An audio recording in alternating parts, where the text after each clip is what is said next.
11th class you series of lecture का एक topics लेने जा रहे हैं, डिमेंशनल फार्मूला का एप्लीकेशन, जिसमें एक बता दिया गया है सिस्टम कन्वर्जन। अब दूसरा जो एप्लीकेशन है checking of A correctness of A physical equation, इसे जानते हैं। तो सबसे पहले देखिए कि किसी भी फिजिकल इक्वेशन का करेक्टनेस दो टाइप का होगा।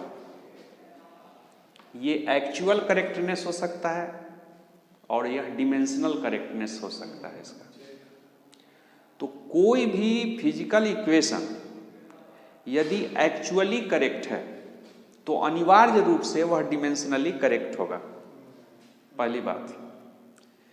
और कोई भी फिजिकल इक्वेशन अगर एक्चुअली करेक्ट नहीं है तो भी डिमेंशनली करेक्ट हो सकता है। For example v is equal to u plus क्या है 80। तो जैसा कि आप जानते हैं कि यह एक्चुअली करेक्ट है, तो इसका जो LHS भी है इसका डिमेंशनल फार्मूला और RHS का डिमेंशनल फार्मूला दोनों बराबर हो सकता है, तो यह डायमेंशनली भी क्या है, करेक्ट है। तो this equation is actually correct, so it is essentially dimensionally correct also. लेकिन अगर यह नहीं लिखा जाए तो यह तो इनकरेक्ट है, एक्चुअली इनकरेक्ट है, लेकिन डिमेंशनली फार्मूला में ये और ये दोनों क्या हो जाएगा, बराबर होगा। तो कहने का मतलब है कि यह डिमेंशनली करेक्ट है लेकिन एक्चुअली करेक्ट नहीं है। इसलिए जो एक्चुअली करेक्ट होगा फिजिकल इक्वेशन वह अनिवार्य रूप से डिमेंशनली करेक्ट होगा, और जो एक्चुअली इनकरेक्ट होगा वह डिमेंशनली करेक्ट हो सकता है, पहली बात। दूसरी बात समझिए कि कोई भी जो फिजिकल इक्वेशन होता है उस फिजिकल इक्वेशन में टर्म होता है, तो उस टर्म का काउंटिंग कैसे करेंगे। जैसे हम इसी का एग्जांपल ले रहे हैं, v बराबर क्या है, u प्लस 80। तो इसका काउंटिंग करेंगे, इक्वल से साइन से ये अलग है, प्लस साइन से ये और ये अलग है। ध्यान रखिएगा a और t इंटू साइन है, इसके बीच में गुना है, प्रोडक्ट है, तो गुना या डिवीजन वाला कोई भी हो वह एक ही माना जाएगा। तो इसका टर्म कौन हो गया, एक टर्म, दो टर्म, और यह एक टर्म माना जाएगा, तीन टर्म। तो इस फिजिकल इक्वेशन का कितना टर्म हो गया, तीन टर्म हो गया। तो यह तीन टर्म डिमेंशनली आइडेंटिकल है, सब का डिमेंशनल फार्मूला क्या होगा, बराबर होगा। इसे हम कहते हैं प्रिंसिपल ऑफ होमोजेनिटी। हाँ, इसको कहते हैं प्रिंसिपल ऑफ होमोजेनिटी। तो प्रिंसिपल ऑफ होमोजेनिटी के हिसाब से क्या हुआ, all the terms in a physical equation are dimensionally identical. ये टर्म हुआ, ये डिफिनीशन हुआ प्रिंसिपल ऑफ होमोजेनिटी का, ये डिफिनीशन हुआ all the terms in a physical equation are dimensionally identical. सबका डायमेंशनल फार्मूला क्या होता है, बराबर होता है। एक दूसरा एग्जांपल लेते हैं, s is equal to u t minus half g t square ले लो। तो इसका टर्म काउंटिंग हुआ, यह s, यह यू टी और यह पूरा का पूरा। यह पूरा एक ही टर्म क्यों होगा, क्योंकि इसमें गुना का साइन है, तो यह एक ही टर्म माना जाएगा। तो इसमें तीन टर्म है, तो इस s का, ut का और हाफ जी टी स्क्वायर का डायमेंशनल फार्मूला क्या होगा, सेम होगा according to principle of homogeneity. Clear है। ध्यान रखिएगा, यदि आपको कहा जाए v is equal to a plus b by t square plus c by d plus t q, ऐसा कुछ दिया हुआ है,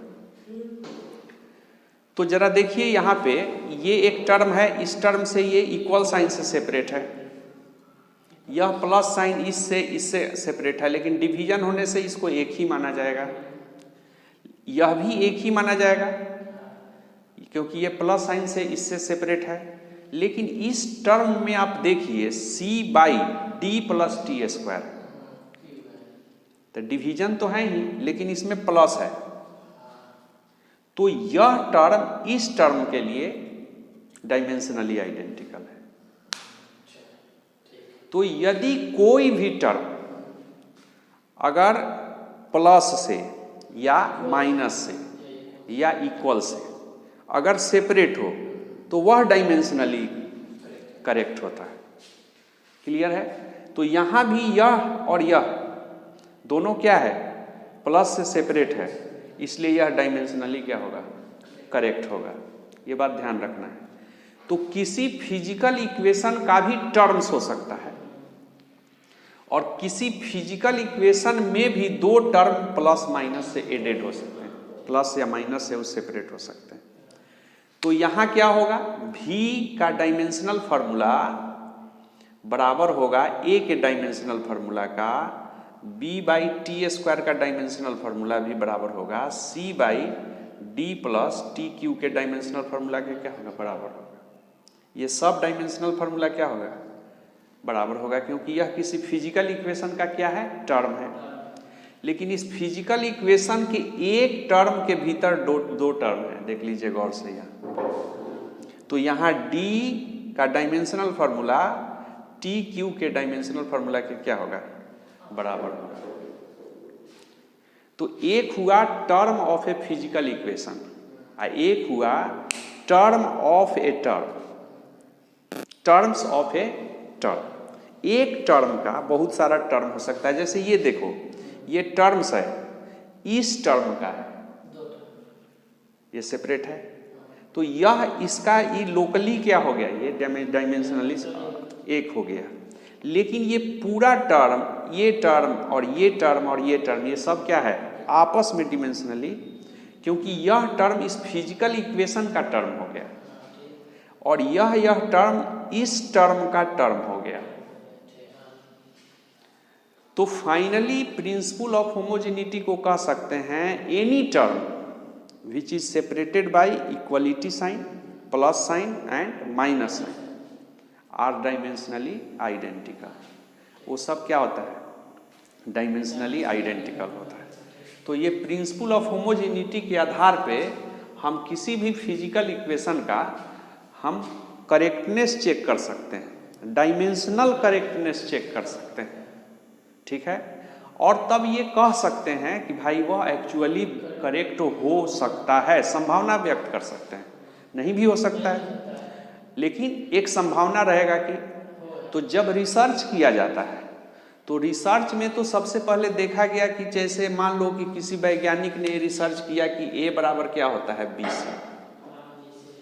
तो वैज्ञानिक तो पहले देखता होगा कि ये जो a बराबर BC है यह एक्चुअली करेक्ट है कि नहीं है, ये तो अलग बात है।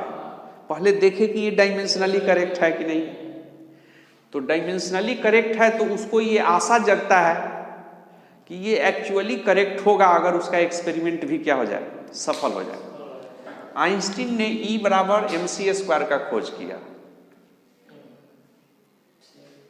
अगर इसका एक्सपेरिमेंटल वेरिफिकेशन नहीं भी हुआ हो तो आइंस्टीन को उस समय इसकी आशा जग गई होगी जिस समय इसका डिमेंशनल चेकिंग किया होगा। देखा होगा कि E का देखते हैं डायमेंशनल फार्मूला लगा के और mc स्क्वायर का लगा के देखते हैं। तो जरा देखो E का क्या होता है dimensional formula, ml square T inverse square. तो LHS ऐसा आ गया। और mc स्क्वायर का देखो तो m का क्या होगा, m c speed of light होता है, तो स्पीड ऑफ लाइट का LT इनवर्स होता है और उसका स्क्वायर है। तो इसका भी देखोगे तो ml square T inverse square. तो यह रिसर्च करने के दौरान सही रहा हो या नहीं रहा हो, एक्चुअली डिमेंशनली करेक्ट हुआ तो उस वैज्ञानिक को आशा जगा होगा कि अच्छा ये जरूर हो सकता है सही, क्योंकि हमारा डिमेंशनली ये करेक्ट है। तो इस तरह से डिमेंशनल फार्मूला का उपयोग करके हम किसी फिजिकल इक्वेशन का डिमेंशनल करेक्टनेस चेकिंग करते हैं कि वो सही है या गलत है। फिर बाद में उसका एक्सपेरिमेंटल वेरिफिकेशन होगा, फिर वो एक्चुअली करेक्ट होगा कि नहीं होगा, इसको देखा जाएगा। तो एक स्टेप हो गया, एक आशापूर्ण स्टेप हुआ कि भाई अगर हमारा डिमेंशनल करेक्टनेस है तो हो सकता है, इट मे बी कि यह एक्चुअली करेक्ट भी हो। और एक्चुअली करेक्ट है तो डिमेंशनल करेक्ट अनिवार्य रूप से होगा ही होगा। इस तरह से होता है। तो इस प्रिंसिपल ऑफ होमोजेनिटी के आधार पे checking of A correctness of A physical equation कर सकते हैं, और वह भी जो करेक्ट होगा वो डिमेंशनल करेक्टनेस का चेकिंग कर सकते हैं। तो let's take a pattern of checking, एक पैटर्न चेक करने का लेते हैं। जैसे देखो, यदि हम लेते हैं v square is equal to u square जोड़ 2as, इसको हमको चेक करना है कि ये डिमेंशनली करेक्ट है या नहीं। तो इसमें क्या करो, LHS ले लो। LHS क्या है, तो इसका डिमेंशनल फार्मूला ले लेना होगा। तो v का डिमेंशनल फार्मूला LT इनवर्स होता है और इसका स्क्वायर हो गया, तो ये कितना हो गया, L square T inverse square, ऐसा हो गया। अब तुम RHS लो, तो RHS लिया तो RHS कितना हुआ, U स्क्वायर का डिमेंशनल फार्मूला ले लो, 2 हटा दो, नंबर्स का तो कोई डिमेंशन होता नहीं है, तो यहाँ क्या हो जाएगा, AS का डिमेंशनल फार्मूला ले लो। अब ये कितना होगा, LT इनवर्स इसका होल स्क्वायर, और A का होगा LT इनवर्स स्क्वायर, और L होगा S का। तो ये स्क्वायर होने से ही L स्क्वायर T इनवर्स क्या हो गया, स्क्वायर, और ये कितना हो जाएगा, L square T inverse square. तो दोनों एक जैसा आया कि नहीं, तो दोनों डायमेंशनली आइडेंटिकल होगा। तो कभी इसको जोड़ के 2 नहीं लिखना है, इसका L square T inverse square ही लिखाएगा, चाहे RHS हो। तो जरा देखिए, LHS में भी क्या आया, L square T inverse square, और RHS में भी आया L square T। It means this equation is dimensionally correct. या अगर एक्चुअली करेक्ट नहीं हो, यहाँ 4 अगर लिख दो तब भी तो ये एक्चुअली करेक्ट नहीं है, लेकिन जब इसका LHS RHS लोगे तो डिमेंशनली करेक्ट होगा। तो हो सकता है कि यह इक्वेशन एक्चुअली करेक्ट ना हो, लेकिन डिमेंशनली करेक्ट हो सकता है। दैट्स इट, ठीक है, राइट इट डाउन।